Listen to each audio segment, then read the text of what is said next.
Aquí en la sección se levantan muestrarios de escritura. Ese tipo de material de comparación lo llamamos con fines de cotejo. ¿A qué me refiero con esto? Bueno, que la persona sabe, la gente sabe que ese material va a ser utilizado para hacer prueba en un proceso judicial. Entonces eso lleva su ciencia, digámoslo así, para llevar a la persona que escriba, que sea sincera en su escritura, porque a veces quisieran tergiversar, ya sea porque quieren disimular su escritura o porque están nerviosas. El otro material de comparación, el otro tipo es el sin fines de cotejo, que era el que les decía que la gente no sabe que se va a utilizar para un fin judicial, entonces, ¿qué pueden ser?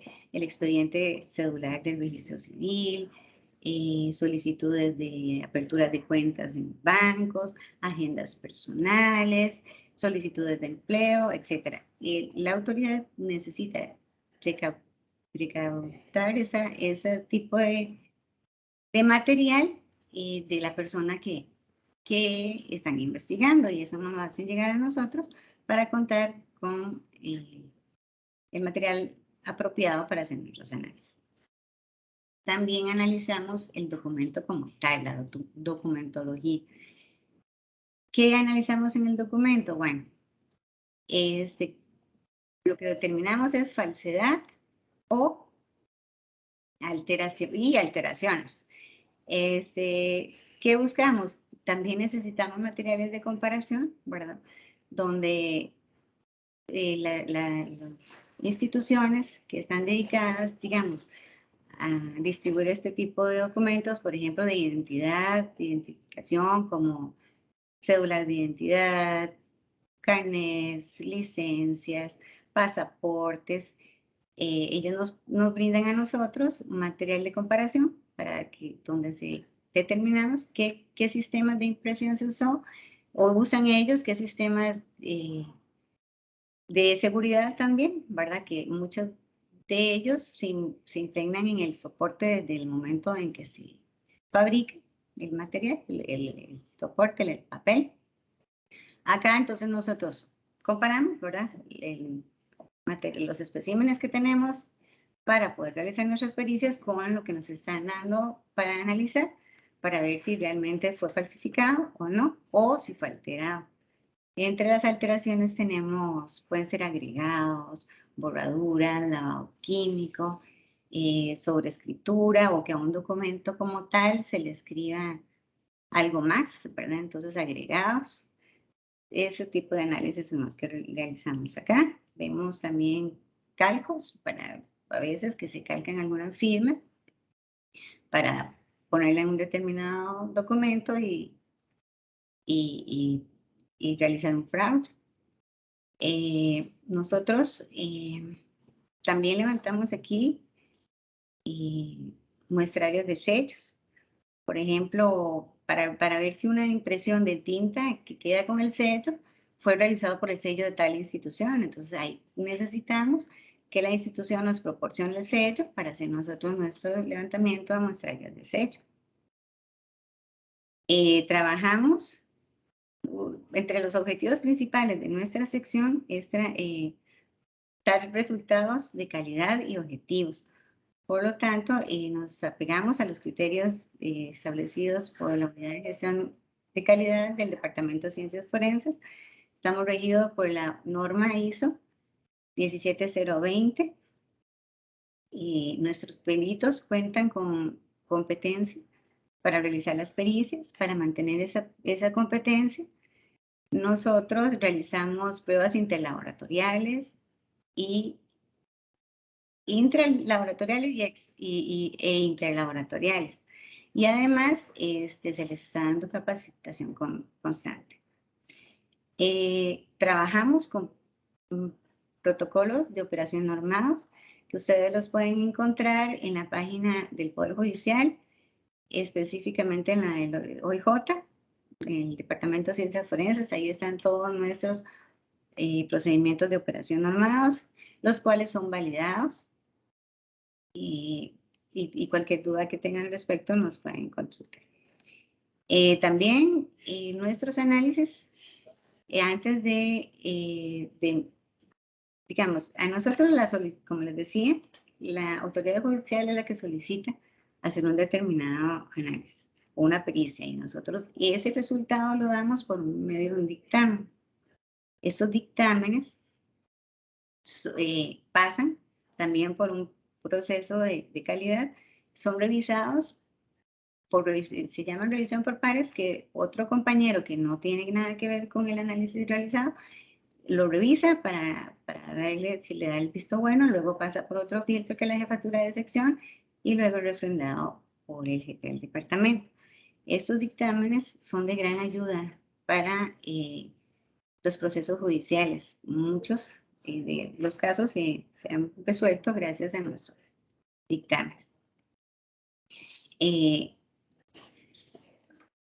Contamos con equipos de alta calidad, competimos con regiones como Estados Unidos, España. Nuestros equipos tienen un sistema de mantenimiento y calibración anual. También se les hace verificaciones intermedias durante el año para estar seguros de que todos nuestros análisis están saliendo con los criterios de calidad establecidos.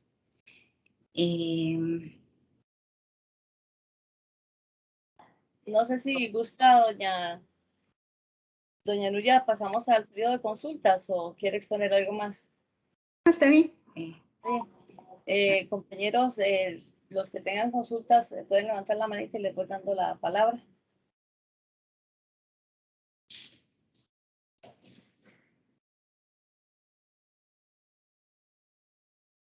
Alejandro, ¿puede hacer su consulta? Hola, doña Nuria, mucho gusto. Mi nombre es Alejandra Portugués, soy periodista del periódico La Teja.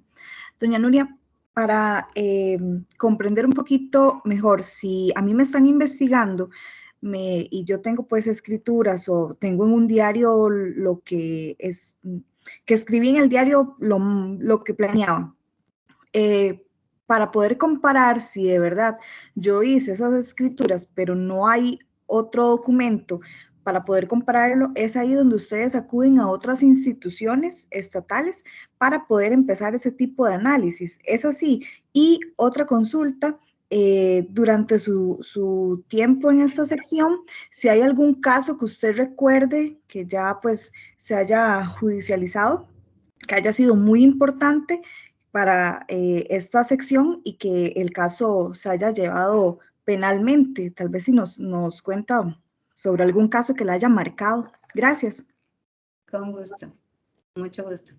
Sí, es que como les explicaba, el análisis grafoscópico es totalmente comparativo. Nosotros necesitamos escritura de la persona que está siendo investigada para poder determinar si normalmente solo una firma o un escrito en un documento cuestionado. Entonces, para poder determinar cuáles son esas características individualizantes que la persona dejó ahí, necesitamos contar con escritura de esa persona que sepa la autoridad judicial, bueno, los compañeros del OIJ son los que se encargan de buscar ese material. Entonces, como les decía, uno de nuestros principales materiales que usamos son los del expediente cedular que tiene un registro civil. Como ahora estamos con el problemita de que estamos migrando hacia lo digital, pero todavía tenemos las solicitudes que antes llenábamos y quedaba ahí la firma. Entonces, ahí la autoridad se encarga de recolectar esa información y traernos, bueno, esos documentos, perdón, y traérnoslo a nosotros para que podamos hacer un análisis. También existe el otro que es el muestrario de escritura.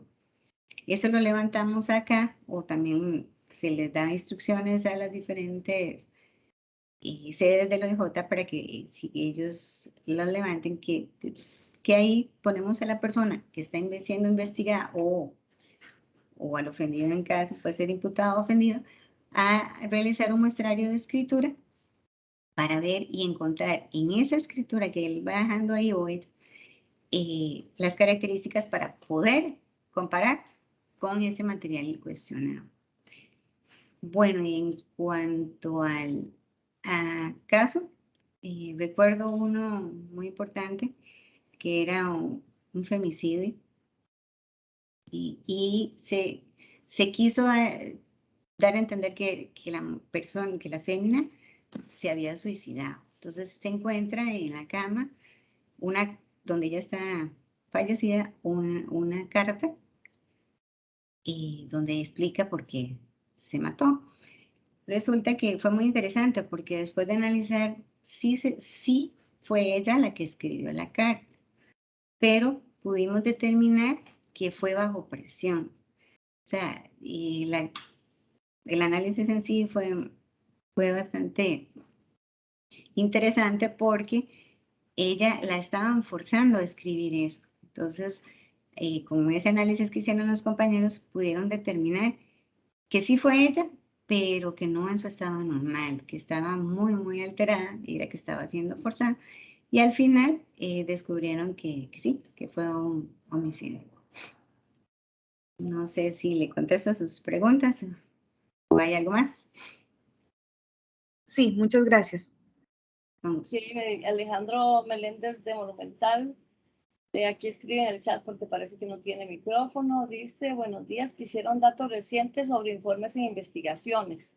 Eso tal vez se lo podemos conseguir ahora. Y dice, ¿en cuántas investigaciones ha sido determinante el dictamen de la sección de análisis de escritura y documentos dudosos? ¿Y en qué tipo de casos es más común solicitar informes de esta sección? Bueno, en cuanto al dato exacto de cuántos casos, no se lo podría dar ahorita, pero sí han sido bastantes. La gran mayoría de nuestros resultados son contundentes, es decir, fue hecho o no fue hecho. Entonces, normalmente, la clase de fraudes que nosotros analizamos aquí es falsedad ideológica, suplantaciones, alteración en documentos, como les decía. La gran mayoría es, digamos, en el área esa de la falsedad ideológica.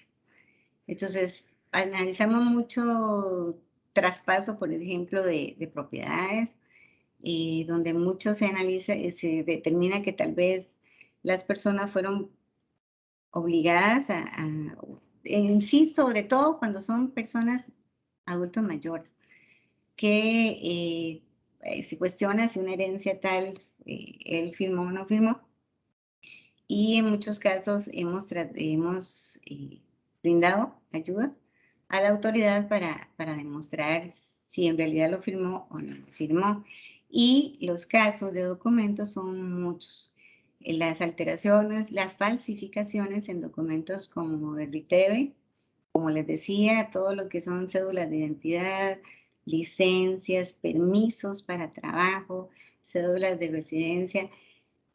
Son muchos los casos y definitivamente son casos contundentes. Si está alterada, no está alterada, si es falsificada o no es falsificada. No sé si algo más. Celular, otra consulta porque, o sea, como no tiene mi micrófono. Entonces, ¿como cuántos informes se entregan al año? Un aproximado, dice que es para tener él un dato. No sé, si no lo tiene a mano, lo podemos buscar. Bueno, ahora actualmente informes andamos alrededor de 800 al año. Se ha bajado un poquitito, digamos, estos 2 años por el asunto de la pandemia, ¿verdad? Que eso también afectó, digamos, pero ya nuevamente nos están llegando, han empezado a aumentar los casos. Entre 600, 800, por ahí andamos.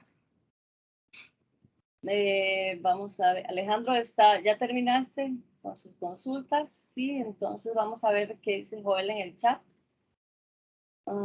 Ese caso de femicidio que menciona por reciente, bueno, es que no podemos hablar de los casos. Es que no podemos hablar exactamente, pero no dice que tan tal vez me pueda decir el caso específico, bueno, no podemos, pero sí, si no, el año, ¿qué elementos se toman en cuenta para determinar que la víctima lo escribió bajo presión? En el año, bueno, sí, ya hace ratillo, hace como 8 años por ahí, ese específicamente. Ese fue, digamos, hay diferencia entre grafoscopía y grafología, ¿verdad? Nosotros no estudiamos la parte psicológica, sino nada más la escritura como tal, ¿verdad? Porque el que escribe, el órgano que escribe es el cerebro. Entonces, nuestros análisis se basan en eso, para ver si esa persona pudo o no haber escrito eso. Ella específicamente en ese caso era que tenía una letra, digámoslo así, muy bonita, muy especial.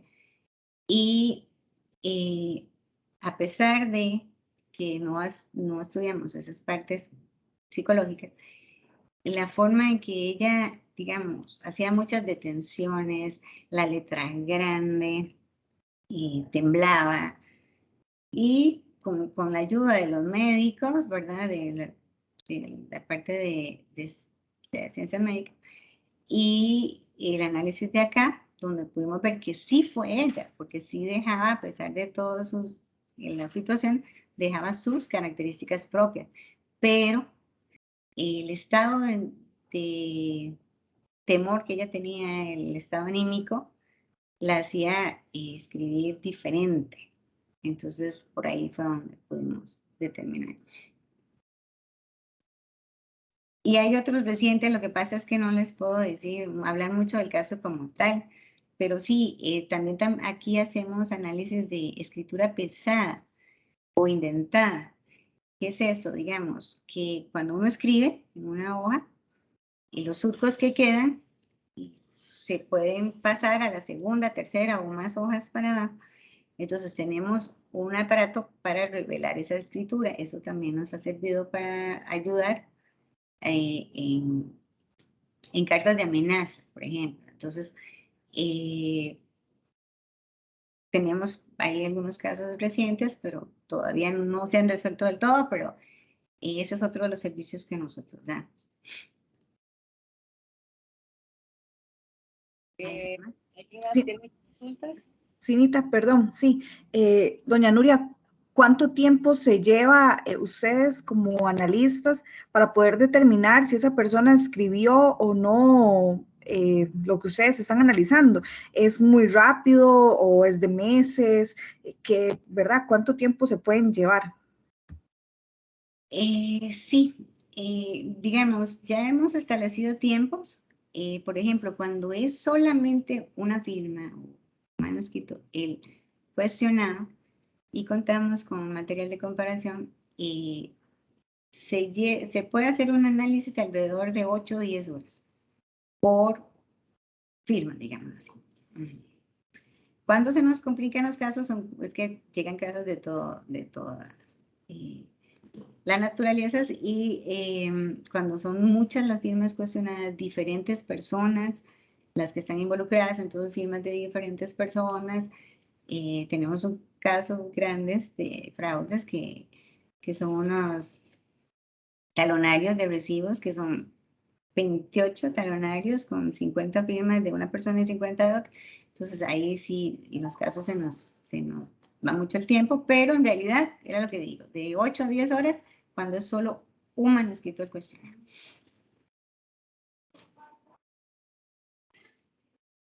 ¿Alguna otra consulta? Ok, acá tengo una en el celular de Janet Valverde de Canal 7. Dice, ¿cómo detectar una firma falsa? ¿Ok? Como les explicaba, nosotros buscamos esas características. Tenemos características, nosotros en la escritura dejamos características generales o de clases se llaman también, que es lo aprendido, ¿verdad? Vamos dejando nuestras propias características que son inconscientes, porque es el cerebro el que escribe. Entonces, como les decía, son propias de la persona, son únicas. Nosotros buscamos en la escritura esas características. Por eso el material de comparación nos ayuda muchísimo, lo necesitamos, el material de comparación. Y otras de las condiciones es que tanto cuestionados como de comparación deben ser originales, ¿verdad? Para poder encontrar bien esos rasgos que la persona dé. Entonces, nosotros hacemos todo un perfil gráfico donde decimos, bueno, tiene estas y estas y estas características, deja estas y estas. Y cuando analizamos una que no fue hecha por esa persona, no se encuentran, no están ahí. Entonces, podemos decir contundentemente que no lo hizo, con la seguridad de que esa persona no pudo haber hecho esas. El determinar quién hizo esa otra firma o quién quiso falsificarla o quién escribió también depende de que contemos con material de comparación de esa otra persona que se presume que pudo haber escrito eso. Entonces, ahí también necesitamos comparar con esa otra persona, con la letra de esa otra persona, con la escritura de esa otra persona, para ver si pudo o no pudo haberlo hecho. Sí podemos decir no lo hizo la persona que no lo hizo, y para decir que lo hizo otra necesitamos el material de comparación de esa otra persona para poder encontrar esas características del otro en esa escritura. Listo, Janet. ¿Alguien más tiene consultas? Yo voy a seguir. Doña Nuria, esas características que usted menciona, por ejemplo, si uno escribe una Z y en el centro le hizo un palito a la Z, esas son las características que ustedes empiezan a ver. Si la A uno la hace con un ganchito, tal vez si nos da como ese tipo de detalles, ¿de qué características? Porque por ejemplo, yo escribo mucho la A y siempre le hago un ganchito, pero a veces cuando estoy escribiendo rápido, el ganchito se me olvida quizás por la prisa y yo digo, pucha, si quieren analizar mi escritura, hay algunas que le escribo la A así, pero hay otras que escribo nada más la bolita y el palito porque uno va rápido. ¿Qué tipo de características? Porque no sé si incluso pueden variar. Yo lo noto cuando escribo, por ejemplo, con las A. Pero me imagino que también ustedes se topan con ese tipo de características que son la misma persona escribiendo las mismas letras, pero en algunas ocasiones puede variar. Tal vez si nos da como ese detalle. Gracias. Sí, de hecho, es curioso porque a mí me ha pasado que yo llego al banco y me dicen, no, esa no es su firma. Si una firma es igual a otra, es calcada. O sea, nunca escribimos igual lo que usted acaba de explicar bien. A veces por la carrera o escribimos diferente. Esa es la espontaneidad en la escritura. Entonces nosotros necesitamos el manuscrito que se va a analizar sea espontáneo. Entonces ahí vamos, pero como les decía, son varias características. Las generales son como eso, que si la gente escribe en imprenta, en cursiva, grande, pequeño, por debajo de la línea base, por encima de la línea base, ahí vamos ya perfeccionando. Entonces vamos de lo básico, ¿verdad? Que es lo que se ve, ¿verdad? Y lo que vemos a simple vista, y vamos dejando otras características que individualizan a esa persona. Entonces, lo que usted decía, que si hay gente que deja un rasgo al final, que si ese rasgo es largo, es pequeño, es abrupto, es menos presionado, deja una especie de botón. Tenemos infinidad de características, pero cada uno son propias de cada uno. Y hay unas que son las individualizantes como tal, también se les conoce como gestos tipo, que ya esa es propia de la persona. Entonces, puede ser que un trazo ahí que no termine, o hay una infinidad de características que son las que nosotros buscamos, pero nunca va a ser igual una escritura a otra. Siempre tenemos cierta tendencia a variar. Si fuera igual, entonces es que es falsificado. No sé si le explico bien o le falta. No, muchas gracias. Más bien sí, tal vez nos puede ayudar con fotografías por medio de Cinita. Se lo agradecemos mucho. Okay. Y ahora podemos adjuntarles algunas fotitos de ejemplos. ¿Alguna otra consulta, compañeros? Si nadie tiene más consultas, finalizamos acá y le agradecemos a doña Nuria por la valiosa colaboración, muy interesante el tema, y que tengan muy buenas tardes. Mucho gusto. Muchas gracias. Estamos para servir. Hasta luego.